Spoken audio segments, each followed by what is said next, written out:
Di video kali ini kita akan belajar tentang sifat-sifat operasi hitung pada bilangan bulat. Nah, anak-anak bisa menyaksikan di layar handphone anak-anak. Di sini ada yang buat. Yang pertama, nak, sifat-sifat operasi hitung bilangan bulat adalah komutatif. Nah, komutatif itu artinya pertukaran. Nah, komutatif bisa pada operasi hitung penjumlahan dan juga perkalian. Ya, nak.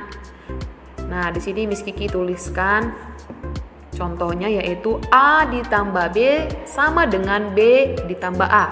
Jadi dia ditukar posisinya, nak. Kemudian A dikali B itu sama dengan B dikali A. Nah, Miss Kiki tulis di sini contoh soalnya supaya lebih paham ya. 3 ditambah 7 kita tukar posisinya menjadi 7 tambah 3.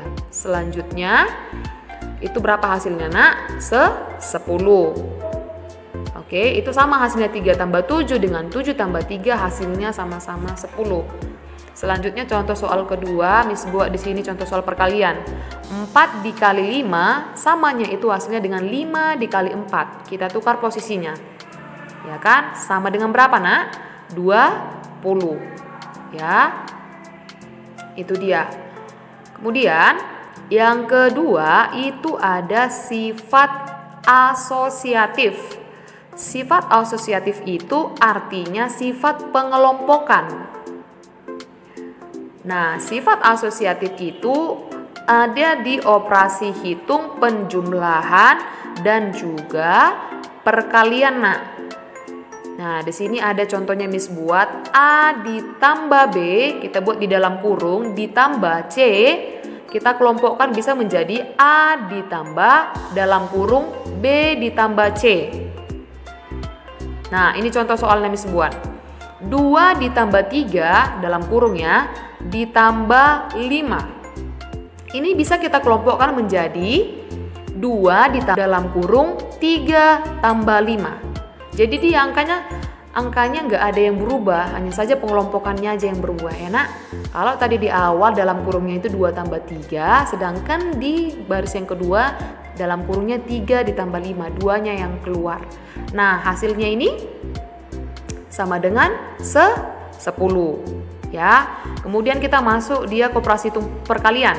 A dikali B dikali C itu sama dengan A dikali B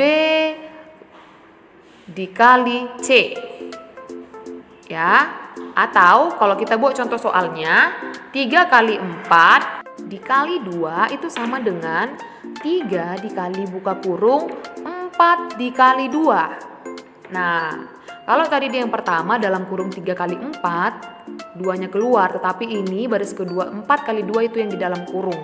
Nah, berapa hasilnya, nak? Ini hasilnya sama ya, kalau kamu jumlahkan hasilnya sama-sama 24. Kemudian kita masuk ke sifat yang ketiga itu distributif. Nah, anak-anak penasaran kan apa arti distributif?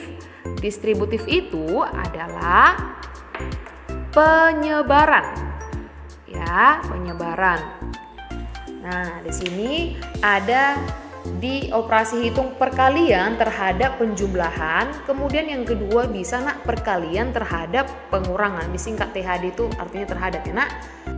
A dikali buka kurung B ditambah C itu sama dengan A dikali B ditambah A kali C.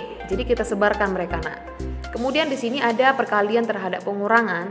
Contohnya Miss buat A dikali B dikurang C itu sama dengan A dikali B dikurang A dikali C. Contohnya 2 dikali 3 ditambah 4 sama dengan kita kalikan, nak. 2 dikali 3 kita buat tanda tambahnya 2 dikali 4 ya.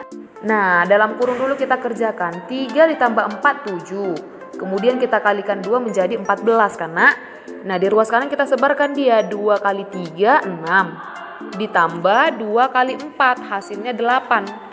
6 tambah 8 14 kan, nak. Nah, hasil ruas kiri dan ruas kanan sama-sama 14. Selanjutnya di sini Miss Kiki buat contoh soalnya yang kedua. 3 dikali buka kurung 4 kurang 2, tutup kurungnya sama dengan 3 dikali 4, kita masukkan ke dalam, dikurang 3 dikali 2. Nah, ini sama dengan berapa hasilnya? Ruas kiri dulu, ingat dalam kurung dulu yang kita kerjakan. 4 kurang 2 sama dengan 2 dikali 3 sama dengan 6. Nah, di ruas kanan 3 kali 4 kan 12, dikurang 3 kali 2, 6. 12 kurang 6 sama dengan 6. Ruas kiri dan ruas kanan sama-sama 6 hasilnya. Itu dia. Ya, anak-anak jangan lupa untuk membuat dalam kurungnya nanti setelah selesai penghitungannya ya, Nak. Itu dia. Kemudian, yang keempat itu ada unsur identitas. Apa itu, Miss, maksudnya unsur identitas? Unsur identitas itu ada di penjumlahan. Kalau di penjumlahan dia 0, sedangkan kalau di perkalian dia angkanya angka 1. Nah, contohnya Miss buat di sini, A ditambah 0 itu sama dengan hasilnya 0 ditambah A. Hasilnya tetap A. Gitu dia ya. Selanjutnya, kamu perhatikan di situ, di layar kamu, Miss buat. Jadi dia kembali ke bilangan sebelumnya. Contohnya 3 tambah 0 ini sama dengan 0 tambah 3. Berapa 3 tambah 0? Atau berapa 0 tambah 3? Hasilnya tetap 3 karena bilangan itu sendiri. Kemudian itu bisa terjadi dalam perkalian juga. Nah, misalnya A dikali 1 itu sama dengan 1 dikali A. Nah, A kali 1 atau 1 kali A itu hasilnya A. Nah, kalau dia bilangannya 3 kali 1 itu sama dengan 1 kali 3. Hasilnya tetap 3. Nah, anak-anak silakan salin kembali di buku catatan kamu. Oke, Nak? Semangat ya.